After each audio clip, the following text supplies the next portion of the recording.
Bienvenidos, bienvenidas, querida audiencia. Gracias por el favor de su atención en esta sección de webinars de la DIDEPA. En esta ocasión nos encontramos transmitiendo en vivo y cerca de la conmemoración del 8 de marzo, Día Internacional de la Mujer, reflexionamos sobre los desafíos que enfrentamos las mujeres y la búsqueda de estrategias por la igualdad de género, motivo por el cual este webinar está titulado Derechos Humanos y Perspectiva de Género.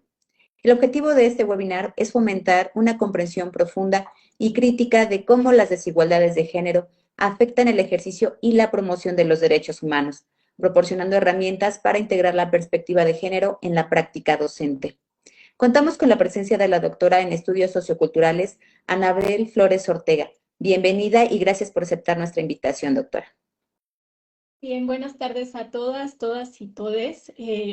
Primero, empezar a agradecerle a la DIDEPA por la invitación para hablar sobre este tema, derechos humanos y perspectiva de género, un asunto que me parece crucial para entender cómo se están construyendo las desigualdades que están persistiendo en nuestras sociedades. Y también me parece importante reconocer que los derechos humanos que garantizan la dignidad y la igualdad para todas las personas, deben ser defendidos y promovidos desde perspectivas que contemplen las particularidades de género y desde miradas interseccionales, porque el género no está de manera aislada, sino que está en conjunto con otros marcadores como la raza, la etnia, el lugar de origen, el color de piel, que si lo problematizamos nos ayuda a entender cómo estas desigualdades están afectando en nuestra vida cotidiana y en el acceso a los derechos humanos fundamentales. Excelente, doctora. Pues bien, me permitiré enunciar aspectos importantes de su currículum para que nuestra audiencia tenga conocimiento. Es doctora en estudios socioculturales por el Instituto de Investigaciones Culturales IC Museo de la Universidad Autónoma de Baja California, maestra en estudios culturales por el Colegio de la Frontera del Norte y licenciada en psicología por la Universidad Autónoma Metropolitana. Desde el 2012 ha investigado temas relacionados con género y sus líneas de investigación se enfocan en los estudios culturales, el estudio de género de los hombres y las masculinidades, la salud mental, la religiosidad popular y la migración. Además, es miembro del Sistema Nacional de Investigadores SNI-CONACYT con nivel de candidato 2025-2028. Es asociada de la Academia Mexicana de Estudios de Género de Hombres AC, además de miembro cofundador del Círculo Mexicano de Estudios Emociones Masculinas Apropiadas en Contextos Transnacionales, miembro del Grupo de Trabajo Corporalidades y Tecnologías del CIESA. Actualmente pertenece al programa de estancias postdoctorales Elisa Acuña dentro del Centro Regional de Investigaciones Multidisciplinarias CRIM de la UNAM. Querida audiencia, les recordamos que nos encontramos en vivo y en la sección del chat de esta transmisión pueden colocar sus dudas, comentarios y preguntas para que al terminar la charla la doctora pueda dar respuesta de las mismas. De igual manera, en algunos minutos va a aparecer la liga de asistencia de esta acción académica para que se puedan registrar y posteriormente descargar su constancia de participación. Bien, doctora, para que ya podamos ahondar en el tema. ¿Cómo influyen los estereotipos de género en la vida cotidiana y en el ejercicio de los derechos humanos? Bien, antes de contestar, me gustaría dar como un contexto general sobre lo que se entiende por derechos humanos y por perspectiva de género, que son palabras que se utilizan cotidianamente, pero que hay que precisarlas. Bueno, básicamente los derechos humanos son las libertades y principios fundamentales que tenemos todas las personas simplemente por ser humanos. Se basan en valores como la dignidad, la igualdad y el respeto y están reconocidos en acuerdos tanto internacionales como nacionales. Incluso hay instituciones que protegen estos derechos. En México está la Comisión Nacional de Derechos Humanos y en Toluca está la Comisión Estatal de Derechos Humanos. Son universales e inalienables, por lo que no pueden ser arrebatados o perdidos, y funcionan como la base para crear sociedades más equitativas y más justas. Mientras que la perspectiva de género es esta cuestión de vamos a usar esta herramienta para entender las problemáticas desde esta perspectiva. Nos ponemos nuestros lentes de perspectiva de género para entender cómo las desigualdades se están generando, nos permite comprender cómo estas diferencias y desigualdades basadas en género se manifiestan en todas las esferas de nuestra vida, tanto en las esferas académicas, laborales, incluso en nuestra cotidianidad. Esta mirada no solo revela las limitaciones impuestas por los estereotipos de género y los roles tradicionales que la sociedad nos ha marcado históricamente, donde nos pone normas de cómo debe ser una mujer o cómo debe actuar un hombre en ciertas circunstancias. Y si aplicamos una perspectiva de género, vamos a transformar estas estructuras sociales, políticas y culturales que históricamente han estado marginando a las mujeres en ciertos contextos y también a las personas de la comunidad y a otros grupos que se encuentran en situación vulnerable. Bien, entonces les voy a compartir una diapositiva que nos permite ayudar, nos permite conocer más bien qué entendemos por un estereotipo y cómo los estereotipos están influyendo en el ejercicio de los derechos humanos. Los estereotipos son estos conjuntos de normas que son rígidas y que dictan cómo debería comportarse una persona según nuestro género, y se limita a pensar que el género es solamente una cuestión de hombres y mujeres y deja de lado que hay una variedad de géneros. Con esto están limitando nuestras oportunidades, tanto personales como profesionales.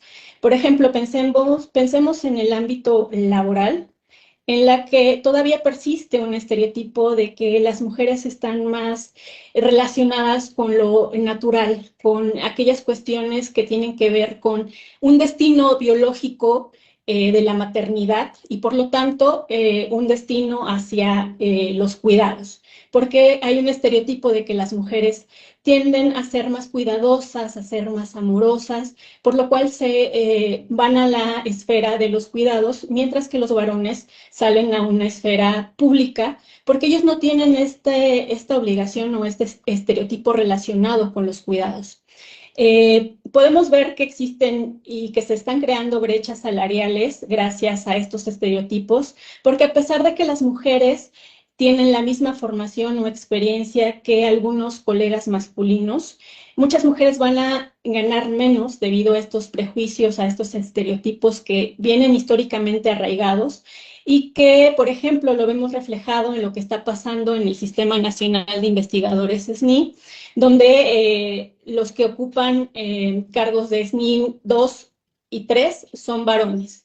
Esto se debe a que las mujeres, además de la carga académica, de la carga investigativa, tienen que cumplir con la carga de los cuidados de los hijos y también de otra jornada laboral en la casa, porque estos estereotipos dividen estos campos para que las mujeres naturalicen que ellas deben ser las encargadas del hogar, de la limpieza, de los cuidados, mientras que los varones tienen que ser los proveedores. Pero esto es curioso porque las mujeres ya también estamos en el ámbito laboral, donde también trabajamos, pero como todavía persisten estos estereotipos, creemos que también vamos a cumplir con este rol que se nos ha impuesto y de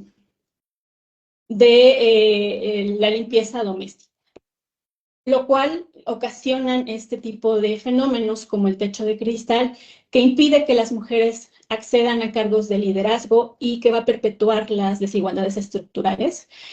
Aquí me van a decir, pero bueno, ya estamos avanzando porque tenemos una mujer presidenta, entonces también las mujeres ya están posicionándose en ese tipo de cargos.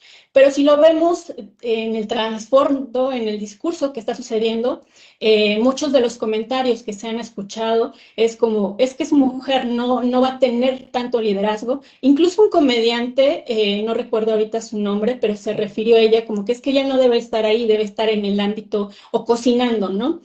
Porque persiste esta idea de que las mujeres no pueden ser lideresas, sino que se deben de quedar en ámbitos de cuidado, en ámbitos que tienen que ver con lo doméstico. Otro ejemplo claro de esto, que vemos cómo el ser mujer también está permitiendo ser relegados a otras posiciones que no tienen que ver con liderazgo. Lo vimos en la toma de protesta del presidente Trump, donde se ve una figura de muchos hombres, que son los hombres de poder de grandes empresas como Facebook, como Tesla. Todos son hombres, solo había una mujer que era acompañante de uno de ellos, y ahí vemos que se está perpetuando un estereotipo de que los hombres son los que deben pertenecer a cargos superiores que las mujeres. Aunque estoy hablando de cómo están repercutiendo estos estereotipos en las mujeres, el mismo sistema en el que estamos también está afectando a los varones. Recordemos que cuando hablamos de perspectiva de género, no solamente nos limitamos a hablar de mujeres, sino también de lo que está sucediendo con los varones y con la comunidad.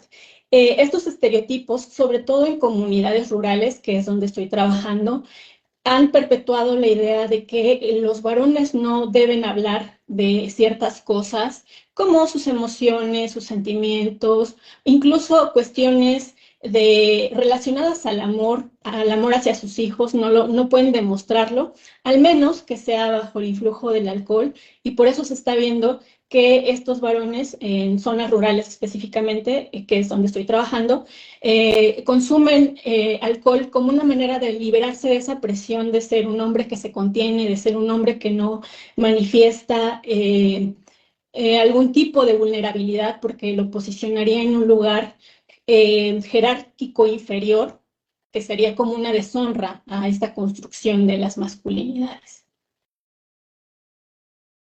Además, dentro de la comunidad también hay un enorme desafío que enfrentan por los estereotipos que etiquetan a la comunidad como algo perverso, como algo desviado, y que no debe tener los mismos derechos que las personas que son heterosexuales. Por ejemplo, el matrimonio igualitario, el reconocimiento de su identidad de género y la seguridad para ellos en los espacios públicos.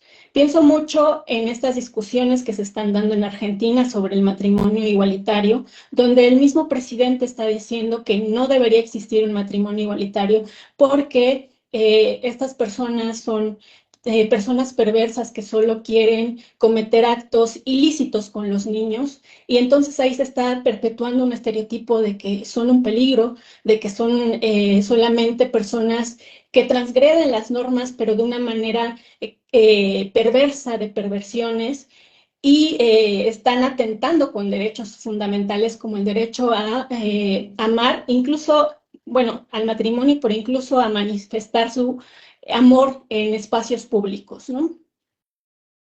Y bueno, en general, los estereotipos se ven reflejados en la vida cotidiana porque hemos normalizado vivir en una sociedad donde esto lo vemos natural, ¿no?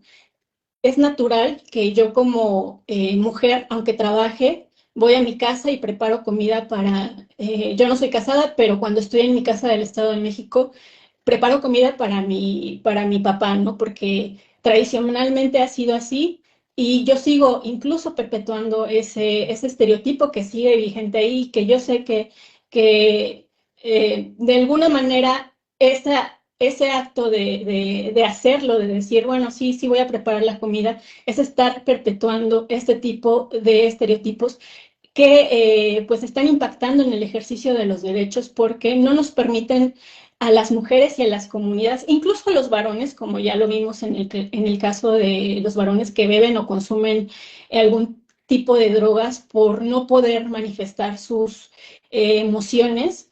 Es un sistema que nos está afectando a todos y que también no nos está permitiendo ejercer plenamente nuestros derechos humanos. Muy bien, doctora. Ahora comentaba con respecto a ciertas comunidades, por ejemplo, ¿cuáles cree que son las principales barreras que enfrentan las mujeres y personas de la comunidad LGBTQ+ para acceder a sus derechos en su comunidad? Bien, me parece que son tres principales. Vamos a pensarlo como que son limitaciones estructurales, limitaciones sociales y limitaciones culturales. Este tipo de desafíos no solo van a limitar la plena participación en la sociedad, sino que también van a perpetuar estas desigualdades y estas exclusiones que estos grupos enfrentan. Para comprender la magnitud de esta barrera es fundamental analizar cómo se manifiestan en estos ámbitos y qué impacto tiene en la vida cotidiana de estas poblaciones. Por ejemplo, a nivel estructural e institucional, la discriminación sigue estando presente en las leyes y políticas, que si bien ya hemos avanzado en el reconocimiento de los derechos, aún presentan vacíos que impiden una protección efectiva hacia estas comunidades. En muchos países, los procedimientos judiciales y administrativos no consideran las particularidades de género ni la diversidad sexual, lo que va a generar obstáculos adicionales en el acceso a la justicia. Esto significa que a pesar de que existen mecanismos legales para denunciar discriminación o violencia, en la práctica muchas personas enfrentan trabas burocráticas, prejuicios institucionales y falta de sensibilidad por parte de las autoridades, que es un tema que se debe trabajar. Hay que sensibilizar a las autoridades, también que ellos trabajen desde una perspectiva de género para que entiendan cómo está funcionando la discriminación y la desigualdad de estos grupos. Las personas LGBT, por ejemplo, no solo deben lidiar con la estigmatización, sino también con la discriminación en los ámbitos de la educación y el empleo, donde muchas veces se les niegan oportunidades o se les obliga a ocultar su identidad para evitar represalias. Por ejemplo, en una escuela que pertenece a la UMX, me tocó escuchar en una ocasión a una investigadora que se estaba quejando porque había un alumno que era trans, y ella decía, es que ¿cómo vamos a permitir que entre al mismo baño de las mujeres? Eso me parece aberrante porque pues yo no puedo permitirme eso. Es decir, también en las escuelas se reproducen este tipo de discriminaciones, este tipo de pensamientos que obligan a la comunidad a ocultarse, a no decir lo que realmente son, y eso es atentar contra sus derechos humanos. En otra ocasión, escuché cómo a una compañera le pedían que no dijera que tenía pareja, que no la presentara como su pareja, que la presentara como su amiga, porque si no, ¿qué iban a pensar de ella, no? Que sería como algo que la iba a estigmatizar dentro de la institución, porque iban a pensar que ahora también iba a acosar a chavitas, ¿no? Ese tipo de ideas que se reproducen dentro de las instituciones son las principales barreras que enfrentan las personas LGBT y también las mujeres en el acceso de derechos en la comunidad. Por otro lado, también las personas de la comunidad son un blanco frecuente de ataques físicos, psicológicos y simbólicos. Ya lo hemos visto, cómo son acosados por su identidad genérica, y hay todo un discurso de odio y violencia colectiva y discriminación de sus identidades. En redes sociales es común ver comentarios sobre, es que de una chica trans, es que ese señor que se cree, ese señor con peluca, y ahí estamos atentando con su propio derecho de decidir cómo llamarse, quién ser y cómo identificarse. Otro aspecto crucial, que me parece crucial, es lo que pasa en los medios de comunicación y cómo se les está exotizando de alguna manera a las mujeres que pertenecen a las comunidades. Lo que pasa con Wendy Guevara, que la ven como una figura cómica, o lo que pasa con la representación de lo que es ser gay, lo que es ser lesbiana dentro de algunos programas que son, algunos programas lo logran, ¿no? Representan muy bien las vivencias de la comunidad, pero otras personas lo hacen como en forma de burla, ¿no? Lo que hacía Eugenio Derbez en su tiempo de ponerse este disfraz como Walter Mercado y hacer una burla de esta identidad genérica, ¿no? Por otro lado, y por último, me parece que la lucha por la equidad de género y la diversidad sexual debe ser prioritaria en todos los niveles de la sociedad. Sobre todo nosotros que estamos en el ámbito educativo debemos pensar y mirarnos cómo estamos tratando a aquellos que no cumplen o no se ajustan con lo que estamos esperando o lo que hemos normalizado de lo que debe ser una identidad de género, ¿no? Quitarnos esta mirada binaria de que solo existen mujeres y hombres y pensar que hay una diversidad de identidades que se están invisibilizando y que por eso no hay un acceso a sus derechos humanos porque estamos viéndolos o los están viendo como algo peligroso, como algo pervertido, como algo que se escapa de lo normal y desde esa mirada no los están dejando acceder a sus derechos, a los derechos que todos tenemos por el simple hecho de ser humanos, más allá de nuestro género. Ok, doctora. Bueno, en ese sentido que ya estaba tocando la parte escolar, ¿qué impacto tiene la violencia de género en el acceso a la educación, la salud y el trabajo? Eso es súper importante porque hay violencia de género, sobre todo, bueno, ahorita voy a hablar de la educación y cómo se ha reproducido esta violencia y normalizado hasta cierto punto. No sé si pueda compartir este video. Sí, claro, adelante, doctor. Mientras impartía una clase en línea, Mauricio Pavón, catedrático de la Facultad de Contaduría y Administración de la Universidad Veracruzana, arremetió contra la comunidad LGBT. Las mujeres, a lo mejor dicen, bueno, yo me quiero casar, y el otro dice, no, no me quiero casar. Bueno, ahora con la distorsión que hay ya de la sexualidad y de todas esas barbaridades que no voy a hablar mucho, de que ahora les permiten hombre con hombre, mujer con mujer, yo estoy totalmente en desacuerdo con esas marranadas, son unas cochinadas, porquerías, punto. También tocó el tema de los derechos humanos. Son temas complicados que no voy a profundizar porque ustedes dirán, es que es discriminación. Miren, señores, los derechos humanos ahora se están traduciendo para matar a la gente. Sus comentarios fueron más allá y hasta dio su punto de vista sobre el aborto. Ahora se embaraza y dice, tengo derecho a matarlo. ¿Qué carajo te embarazaste? Te hubieras inyectado, te hubieras tomado tus pastillitas si querías andar en estas barbaridades. Y le estoy hablando como adulto. Porque no me parece correcto que a un ser que no se puede defender sea masacrado. Las expresiones de este profesor fueron exhibidas en redes sociales por sus propios alumnos. La Facultad de Contaduría. Esto solo es un ejemplo, y porque fue grabado, de los comentarios que podemos escuchar en el ámbito educativo y que son violentos. Hay violencia simbólica, psicológica, que está presente y que nos habla de cuestiones de género. No se hubieran embarazado, no se hubieran cuidado en vez de ahora ya quieren matarlo. Ese tipo de violencia que opera en las escuelas y que muchas veces los profesores ni siquiera son conscientes de lo que están diciendo, que eso es alarmante, porque incluso comienzan con comentarios de, bueno, se van a enojar las mujeres, pero vamos a decir que las mujeres no son buenas para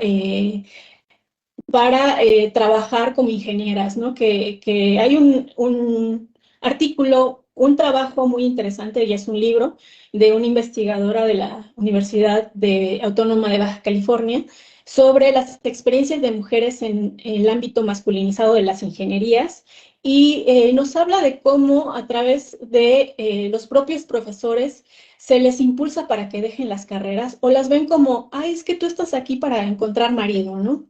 Este tipo de violencias está muy presente en el ámbito educativo, además de que la violencia opera de múltiples maneras, no solamente en estas violencias simbólicas, en estos comentarios que están cargados de violencia, sino también a través de acoso escolar, violencia física o psicológica dentro de los espacios educativos, lo cual es muy alarmante y también tendríamos que pensar en la manera en cómo estamos relacionándonos con los estudiantes.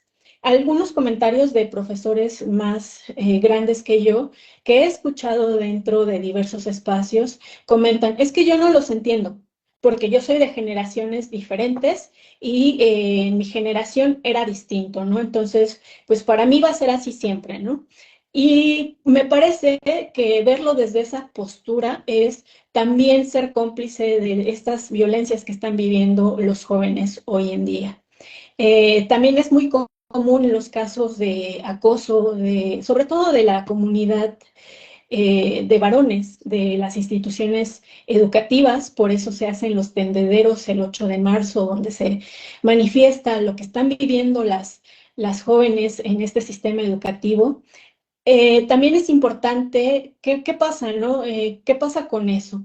Si se le da seguimiento, si hay represalias para las personas que son acusadas de este tipo de acciones, porque al final lo que está provocando este tipo de violencia en el ámbito educativo es que muchas personas dejen la escuela y se vayan a otras actividades, sobre todo las mujeres. Lo que pasa es que dejan de ir a la escuela y se concentran en el ámbito doméstico o incluso pueden llegar, sobre todo en las comunidades rurales, no estoy generalizando, pero he visto que en las comunidades rurales y he leído que en las comunidades rurales las niñas ya no quieren estudiar por este tipo de comentarios, abandonan la escuela y incluso se ven forzadas a asumir matrimonios que no quieren, pero que les permiten de alguna manera salir de esos espacios donde han sido violentadas.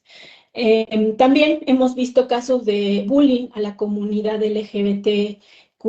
Hay videos donde se burlan de chicas porque quieren que sean, que les digan compañeros o que les nombren por otro nombre que no coincide con su sexo.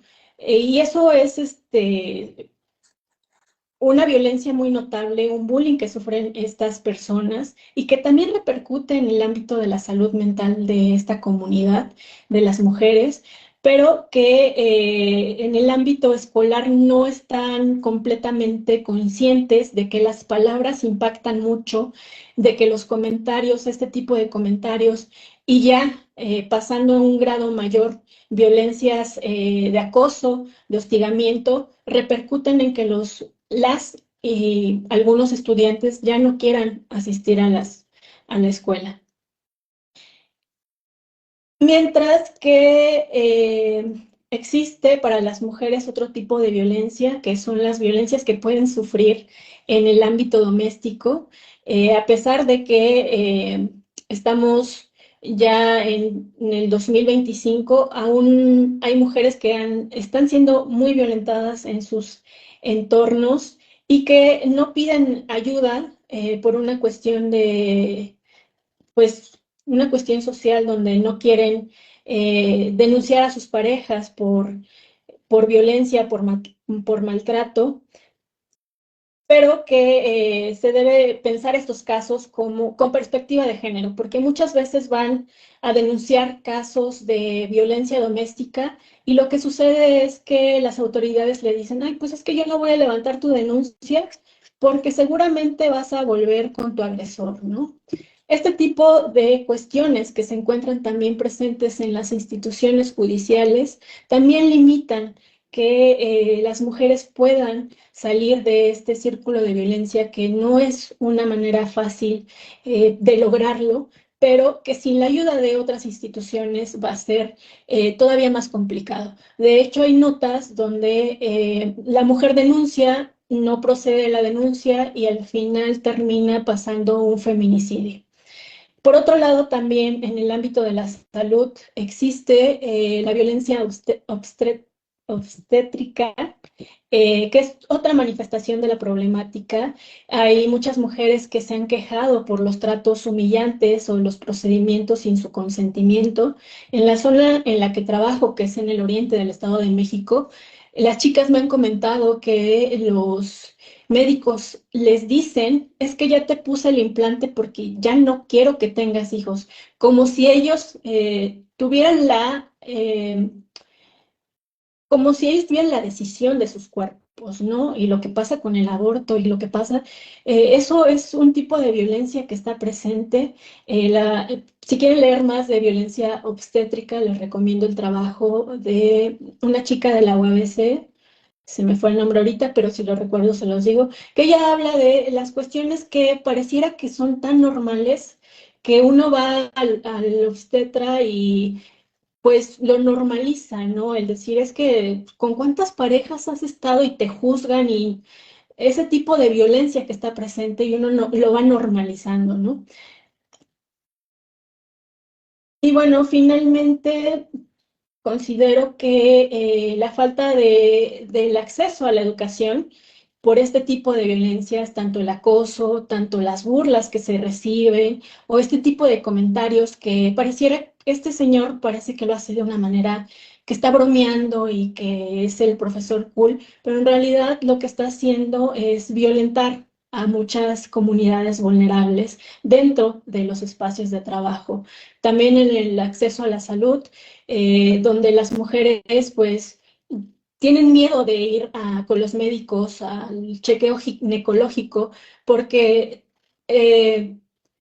las tratan de una manera humillante o las obligan a ponerse cosas que ellas no quieren y que eso también limita el acceso a la salud. No solo afecta a las personas individuales, sino que también va a tener un impacto negativo en el desarrollo social y económico de las comunidades, porque si uno no estudia, obviamente no va a tener movilidad social, se va a quedar dentro de la comunidad, eh, ganando el salario mínimo o haciendo cosas que tal vez si hubiera estudiado hubiera tenido otras oportunidades. Mientras que en lo económico también podemos ver cómo el acceso a la salud está creando enfermedades como la cirrosis hepática en los varones o el cáncer uterino en las mujeres por no checarse. Y todo eso va a repercutir no solamente a mi persona, o a la persona individual, sino a la sociedad en conjunto.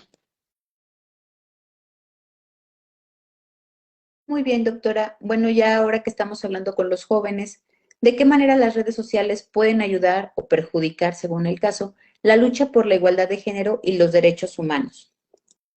Bien, este es un tema súper complejo, sobre todo porque en este momento, ¿quién no posee redes sociales? ¿Quién no posee un celular? Y todas las aplicaciones que están consigo, ¿no? Quizás, incluso en las comunidades en las que trabajo, que son comunidades hasta cierto punto marginadas, la mayoría de las personas ya tienen celulares, ya tienen redes sociales y que por un lado, van a comunicar y difundir las luchas por la igualdad de género y los derechos humanos, pero también son herramientas poderosas que nos ayudan a denunciar, movilizar, pero también hay ciertos discursos de odio, de desinformación y de violencia digital. Antes de la ley Olimpia era muy común que los chicos tuvieran y se compartieran packs de mujeres sin el consentimiento de las chicas, ¿no? Entonces, empezaron usándolo de esa manera. También en estos discursos de odio que están muy presentes hoy en día, los discursos hacia los migrantes, por ejemplo. Eh, Sobre todo porque las redes sociales nos dan una cuestión de anonimato. No estamos cara a cara y por lo cual es muy fácil poder decir un discurso de odio desde mi computadora sin pensar en cómo está afectando eso a las personas que lo están leyendo.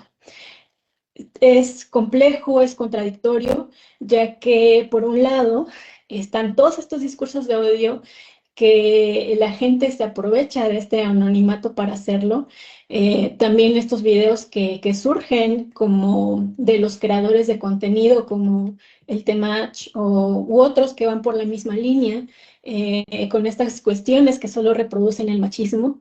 Pero por otro lado también han permitido que surjan temas marginados o silenciados y que cobren relevancia en las esferas públicas, como los movimientos Me Too, Ni Una Menos, el 8M, a propósito de que casi es el 8M, Love is Love, lo que logra articular demandas de justicia, equidad a nivel global, generando conciencia y presión sobre algunos gobiernos o instituciones. Gracias a estas plataformas, las víctimas de violencia de género nos han podido compartir sus experiencias, han podido también encontrar redes de apoyo, acceder a información crucial sobre sus derechos y recursos de ayuda, y también han facilitado que las personas de diferentes contextos puedan colaborar, organizarse, coordinar acciones en defensa de los derechos humanos, lo cual me parece que las redes sociales han funcionado como una herramienta que ha posibilitado todo esto. También está la capacidad de conexión inmediata que ha fortalecido la lucha feminista y los movimientos de la comunidad, permitiendo que las voces históricamente excluidas pues podamos escucharlas finalmente y que nos hablen a través de sus experiencias. Y bueno, también un aspecto importante es la regulación que se ha hecho de las leyes, ¿no? Si bien antes se podía compartir contenido íntimo que te habían compartido, no sé, una pareja sentimental o que se había grabado, se había rolado entre los amigos. También gracias a la ley Olimpia ahora hay una regulación de eso, ahora es un delito, ¿no? Pensemos, por ejemplo, en el comercial de Doritos, este comercial que salió, me parece, en los 90, donde justamente se hacía alusión a que un chico había compartido un video sexual de su pareja y a la pareja la estaban acosando, diciéndole una cosa que solo ella sabía porque él lo había dicho en el acto sexual. Y para los 90 era una cuestión de chiste, de burla, de ay, sino incluso el Logan era las cosas buenas hay que compartirlas, ¿no?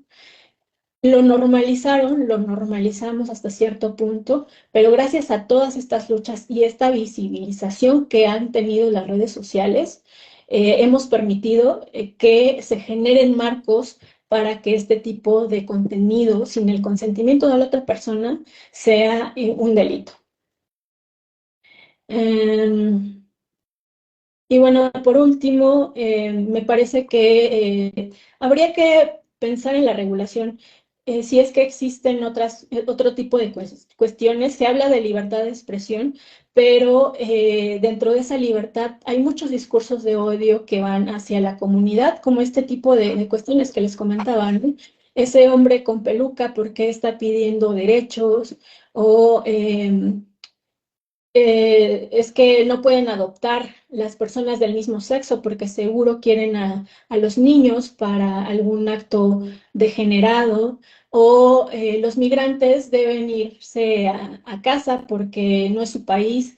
Ese tipo de cuestiones también debería haber un marco legal para que no se estén propagando estos discursos de odio a través de las redes sociales, que están sirviendo como una buena herramienta para visibilizar las violencias, la discriminación y para hacer redes y colectivos que incluso pueden ser de otros países, lo cual nos da una ventaja para poder seguir dialogando con otras personas sobre lo que está pasando con los derechos humanos y el género en nuestras propias comunidades, ¿no? Y que de ahí podemos hacer cambios en nuestras comunidades. Excelente, doctora. Bueno, ahora si nos pudiera indicar o compartir cómo podremos contribuir individualmente a la construcción de una sociedad más equitativa en términos de género y derechos humanos.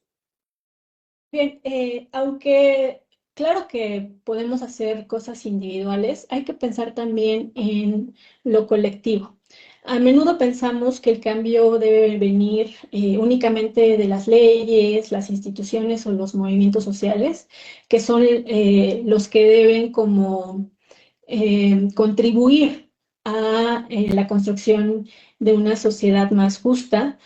Sin embargo, también hay que pensar en nuestra cotidianidad, y nuestra cotidianidad muchas veces está dentro de lo educativo, lo laboral y lo familiar, ¿no? Muchas veces se dice, es que en la escuela les enseñan una cosa, pero en la familia es otra cosa, y hay como una disputa, ¿no?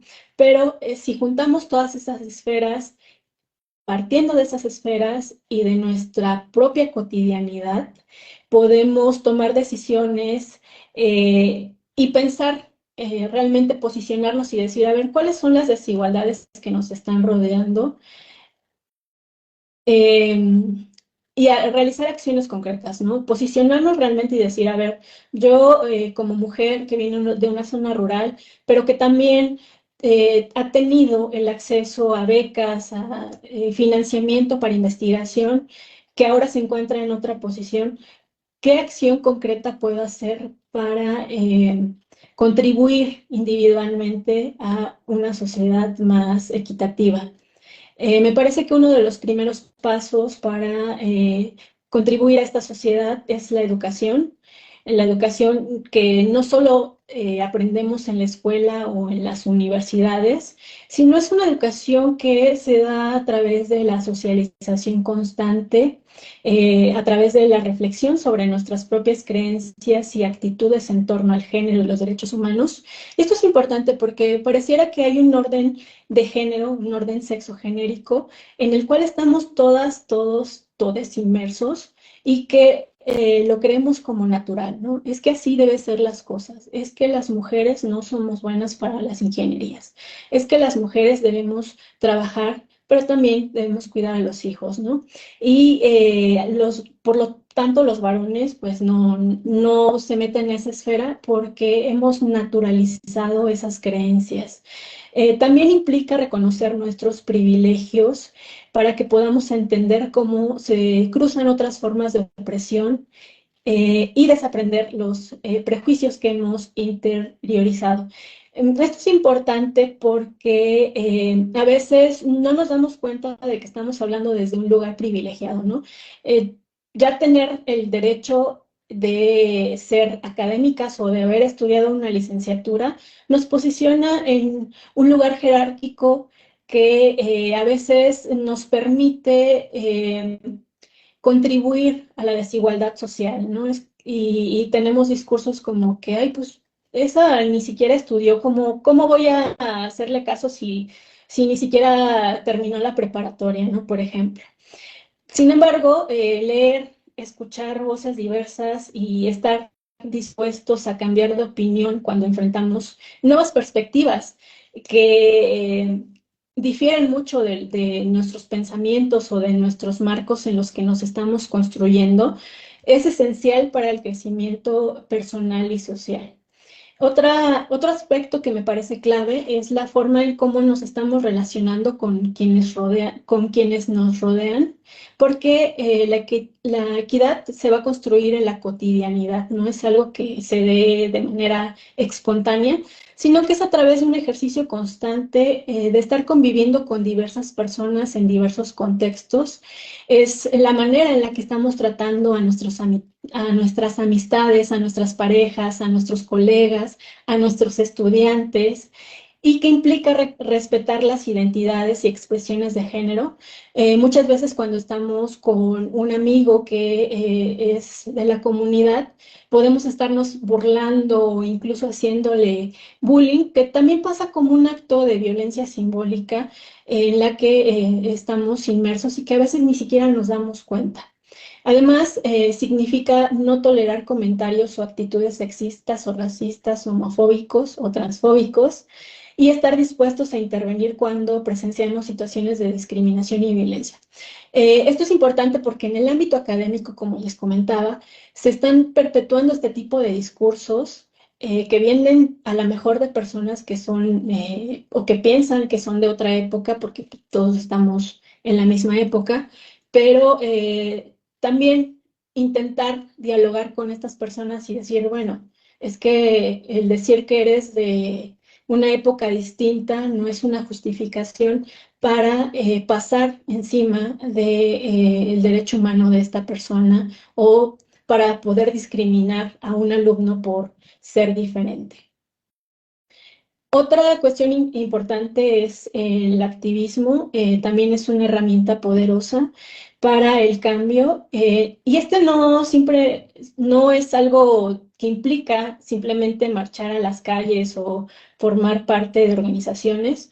Existen muchas maneras de involucrarse, desde compartir información verídica en las redes sociales, no desinformar, hasta apoyar iniciativas locales que están promoviendo la equidad de género y los derechos humanos. También una cuestión importante es poder participar en proyectos comunitarios, donar tiempo a los recursos de refugiados para las víctimas de violencia, o también exigir políticas públicas más justas en a nuestras autoridades. Son acciones que podrían sumar a a la construcción de sociedades más equitativas. Por último, considero la interseccionalidad porque me parece importante pensar que nos ayuda a comprender cómo están operando las desigualdades que no se están dando de manera aislada, sino que están cruzadas por factores como la clase, la raza, la discapacidad y la migración, y que una verdadera transformación requiere empatía, solidaridad con todas las causas que buscan erradicar la injusticia en múltiples formas. Muy bien, doctora. Les recordamos también a nuestra audiencia que estamos transmitiendo en vivo y si llegan a tener alguna duda o comentario con respecto al tema que estamos tratando, pueden colocarlo en el chat para que al terminar podamos dar lectura de estas mismas. Bien, doctora, ¿cómo ha evolucionado el reconocimiento de los derechos de género en los últimos años en nuestro país? Bueno, en los últimos años México ha experimentado avances significativos en torno al reconocimiento de los derechos humanos, sobre todo porque ha sido impulsado por el activismo feminista, que ha sido un movimiento que se está volviendo cada día más grande, aunque también hay como un estigma de lo que pasa con el feminismo, ¿no? Es algo muy complejo porque por un lado, las colectivas feministas están a lucha de pie, pero por otro lado, las nuevas generaciones ya no se quieren llamar feministas porque entienden al feminismo como algo que simplemente es agresivo, que daña, que no está concentrado realmente en deshacer todas estas desigualdades. Pero gracias al activismo feminista y a las luchas de la comunidad LGBTQ+, también el trabajo de organizaciones de los derechos humanos,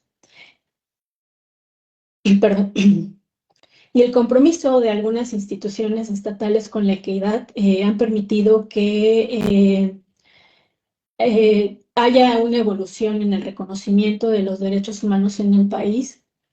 Sin embargo, este proceso no ha sido lineal, como lo hemos visto, ni ha estado exento de resistencias. Por el contrario, ha estado marcado por tensiones, retrocesos y desafíos estructurales que van a continuar limitando el acceso real a la justicia, la seguridad y la igualdad de oportunidades. Uno de los avances más visibles ha sido la transformación del marco legal en favor de los derechos de las mujeres y las personas de la diversidad de género. Hemos visto cómo se está despenalizando el aborto en muchos estados. Me parece que el domingo fue en Michoacán, entonces es un gran avance. También México ha ratificado tratados internacionales que comprometen al Estado garantizar realmente la igualdad, como la Convención sobre la Eliminación de todas las formas de discriminación contra las mujeres y la Convención de Belén do Pará, enfocada en erradicar la violencia de género. A nivel nacional se han impulsado leyes como la Ley Olimpia, la Ley General de Acceso de las Mujeres a una Vida Libre sin Violencia, que establece mecanismos de prevención y sanción de violencia de género, así como formas que tipifican el feminicidio como un delito grave, lo cual también es un avance y que también hemos visto que se está cumpliendo esta ley gracias a ya pensar no fue un homicidio, no fue un crimen pasional, sino fue un feminicidio. Ya nombrarlo ya es un gran avance. Por otro lado, el reconocimiento de los derechos sexuales y reproductivos también ha avanzado, aunque con desigualdades marcadas entre entidades federativas, que en algunas partes ya están algunas leyes, pero en otros estados todavía se están discutiendo, en otros estados no ha pasado. Les hablaba de la despenalización del aborto, que ha sido un tema central en la agenda de los derechos humanos en México. Si bien hace 2 décadas el acceso al aborto legal y seguro era casi inexistente, hoy hay 2 estados que han despenalizado la interrupción voluntaria del embarazo hasta las 12 semanas, y en el 2023 la Corte Suprema de Justicia de la Nación declaró inconstitucional la criminalización del aborto a nivel federal, lo cual es un avance importante porque recordemos todas estas mujeres que han sido encarceladas, privadas de su libertad, ya sea porque tuvieron abortos espontáneos y se consideran como un delito. Entonces, estos avances han sido muy significativos.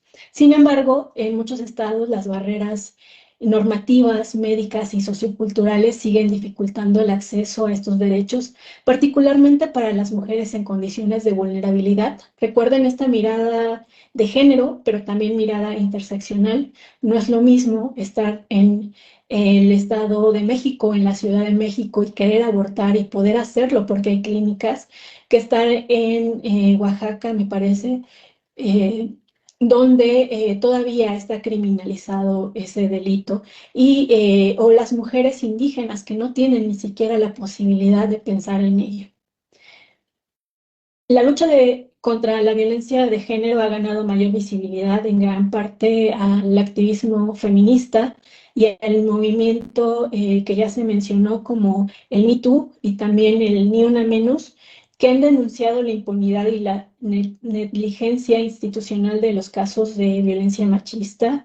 También un punto importante son las alertas de violencia de género que han sido activadas en varios estados y que reconocen la emergencia de que existe una violencia feminicida.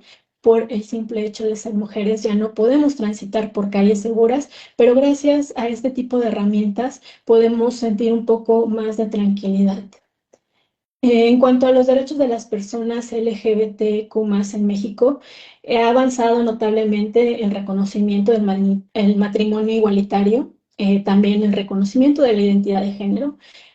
Hace poco, en la zona en la que estoy trabajando, que es una zona rural y semirural, por fin una persona pudo obtener su identidad de género de mujer, lo cual pues fue una lucha constante y es un avance para que también en las comunidades rurales se puedan cumplir con este tipo de derechos. En el 2010, diversas entidades estatales comenzaron a aprobar el matrimonio entre personas del mismo sexo, y en el 2022 se logró por fin, pero imagínense, 2022, ¿cuánto tiempo ha pasado? Se logró por fin que el matrimonio igualitario fuera legal en todo el país. Además, se han implementado diversos marcos legales de identidad de género en varias entidades, permitiendo a las personas trans procedimientos judiciales prolongados y no patologizantes. Otro cambio importante ha sido la incorporación de perspectivas de género en los cargos, en la generación de políticas públicas y en la educación.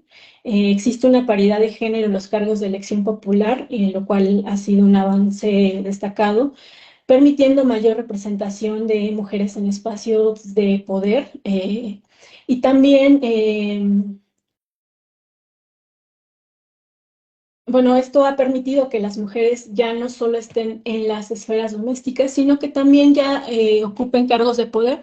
Sin embargo, hay todavía cuestiones donde perpetúan estos estereotipos de, bueno, seguro llegó a ese cargo porque se acostó con, si bien ya están ahí, también hay discursos que están limitando el pleno ejercicio de su trabajo gracias a este tipo de comentarios machistas por parte no solo de los hombres, sino también de las mujeres con las que trabajan. Por último, esta lucha por la equidad no solo requiere cambios normativos, sino también hay que pensar en transformaciones culturales profundas que erradiquen las estructuras de discriminación y violencia que operan en nuestra sociedad y que también comienzan en todas las esferas, ¿no? Entre lo cotidiano, lo educativo, lo laboral, entre las parejas. Creo que es una reflexión constante la que debemos hacer para no estar reproduciendo todas estas discriminaciones hacia otras comunidades vulnerables que solo están perpetuando que éstas no puedan acceder de manera correcta a sus derechos humanos.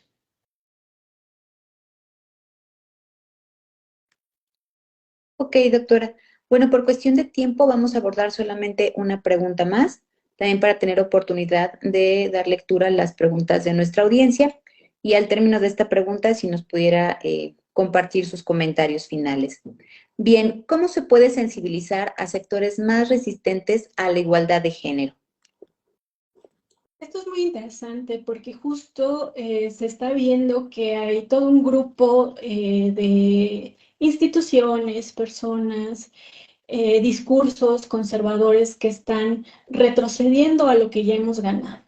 Y se ve incluso, como les comentaba, en líderes políticos que eso es lo más preocupante, ¿no? Estos líderes políticos están retrocediendo a lo que ya hemos avanzado, diciendo que la ideología de género no va a estar permitida dentro de la escuela o diciendo que las credenciales de identidad ya no van a poner el género, sino el sexo de las personas, lo cual repercute mucho en cómo estas personas van a acceder a los derechos humanos y van a tener una identidad que no es su identidad de género. Para sensibilizarlos me parece que va a ser un trabajo colectivo y algo muy complejo que no se va a dar de la noche a la mañana porque hay muchas resistencias por estos grupos y con el simple hecho de decir, bueno, es que yo vengo de otro tiempo, voy a pensar como otro tiempo, ¿no? Hace poco se hizo viral un clip de Gabriel García Márquez diciendo que a él le gustan las niñas de 12 años y que por qué lo juzgan a él y no a sus hijos, que también les gustan las niñas de 12 años, porque a él le ponen un viejo rabo verde y a sus hijos no jóvenes rabos verdes. Y la justificación que usan las personas dentro de los comentarios es que él viene de una época anterior, ¿no? Es que él habla desde su contexto. No nos podemos permitir retroceder porque pensamos que así debe ser, porque pensamos que así fue. No hay que naturalizar este tipo de contextos, pero para sensibilizarlos hay que empezar por la educación. La educación no solamente una educación escolar o universitaria, sino también una educación continua, ¿no? Es decir, eh, hay otra diversidad, hay otras personas que no piensan igual que tú. Lo primero que debemos hacer es visibilizar dónde están, desde dónde están parados, qué están haciendo, para que ellos puedan conocer realmente las historias de estas personas y también dar información que sea verídica, que sea comprobable, que no desinforme, no estar compartiendo este tipo de TikToks de gente conservadora que está en contra de la perspectiva de género o de la diversidad. Me parece que empezar a generar contenidos que realmente hablen acerca de la importancia de pensar las problemáticas desde una perspectiva de género, desde una perspectiva interseccional y también mostrar las dificultades que este tipo de personas están sufriendo día a día para que por lo menos tengan un marco de referencia de que la vida de estas personas no es fácil, no se elige ser quien es, pero hay que entender qué está pasando con esta comunidad, con estas mujeres vulneradas.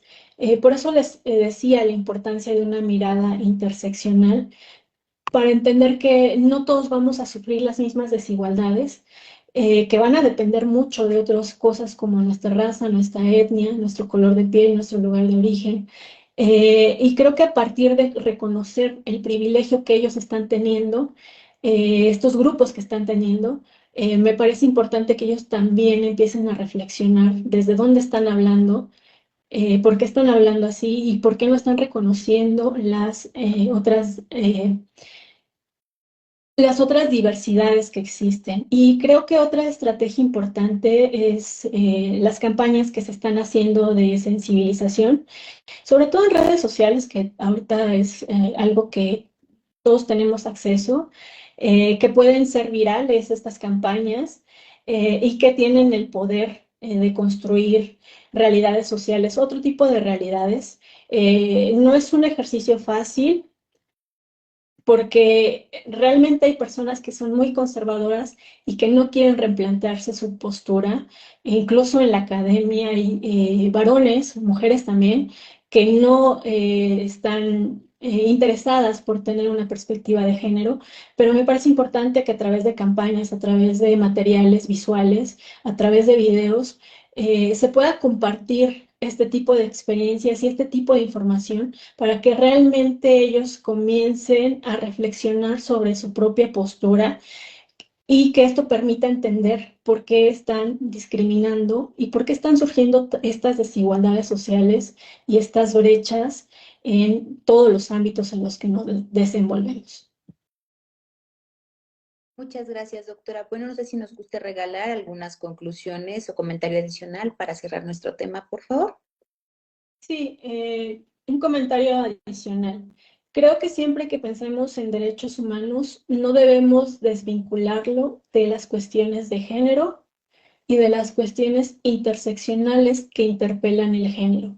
Ya lo he comentado en diversas ocasiones en esta charla, pero me parece importante que reconozcamos que también hay factores que atraviesan el género, como la raza, la clase social, el lugar de origen, el color de piel, y que nos están permitiendo reproducir todo este tipo de estereotipos de género y contribuir a las desigualdades. Debemos hacer un ejercicio constante de cómo estamos interactuando con otras y otros para que realmente podamos exigir una sociedad más justa y equitativa en cuanto al reconocimiento de los derechos humanos.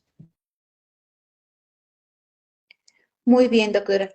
Pues bien, por parte de nuestra audiencia, en esta ocasión no hemos tenido preguntas al respecto, pero sí saludos, agradeciendo también la participación de la doctora. Encontramos aquí saludos de la UAP Chimalhuacán, Facultad de Derecho, de maestros que nos siguen frecuentemente en estas transmisiones. De igual manera, les recordamos que vamos a estar realizando estos webinars de manera más frecuente y en vivo, para que estén al pendiente de nuestros avisos y puedan participar con nosotros. Nuevamente, doctora, muchísimas gracias por haber aportado muchísimo de sus conocimientos en esta transmisión. Estuvo con nosotros la doctora en estudios socioculturales, Anabel Flores Ortega. Gracias. Muchas gracias. De igual manera, seguimos trabajando el programa de capacitación 2025 aquí en la DIDEPA y próximamente se estarán ofertando los cursos que van a formar parte de la jornada tutorial del mes de abril para que estén al pendiente con sus autoridades académicas y de la oferta que estará apareciendo en la página oficial de DIDEPA. Recuerden que DIDEPA es capacitación, DIDEPA es formación. Somos UAMX, Patria, Ciencia y Trabajo. Hasta la próxima.